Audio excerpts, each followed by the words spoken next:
ఇష్టం నాకని. 12వ వచనం కౌల గురు పరంపర స్మరింపబడినది. ఇందు సూర్యుడు, కుమారస్వామి, వాల్మీకి, వ్యాసుడు, సుఖయోగి, బాణుడు, మయూరుడు, కాళిదాసు, భారవి, మాగుడు ప్రశంపబడ్డాడు. చాలా మంచి పేర్లు అని చెప్పి ఎందుకు చెప్పారంటే వీళ్ళందరూ కూడా గ్రంథాలు రాశారు. కవులు కామన్ సెన్స్ ఏంటంటే భాగవతం చదివే ముందు వీళ్ళు గ్రంథాలు చదివితే ఇంకా బాగుంటుంది. కొన్ని మధ్యలోనే వేస్తారు, తర్వాత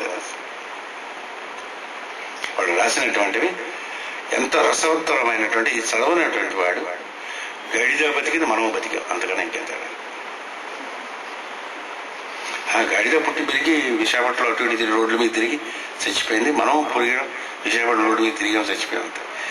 ఈ రాసినటువంటి వాడు బాణుడు రాసినటువంటిది, మయూరుడు రాసినటువంటిది, కాళిదాసు రాసినటువంటివి, భారవి రాసినటువంటివి, మాగుడు రాసినటువంటివి ఏవైతే కావ్యములు ఒరిజినల్ చదువుకునేటటువంటి వాడు పెట్టి పుట్టినటువంటి వాడు. శుభ్రమైన రైస్ వేసుకుని ఆ పప్పు వేసుకుని అన్నం తింటే మంచి రోజు తింటాడు, అలాగనమాట.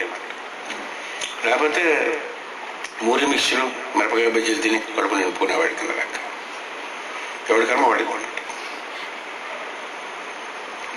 అటు పైన నన్నయ్య తిక్కన తర్వాత పూర్వ కవులు, వర్తమాన కవులు, రాబో కవులు కూడా స్మరింపబడినారు.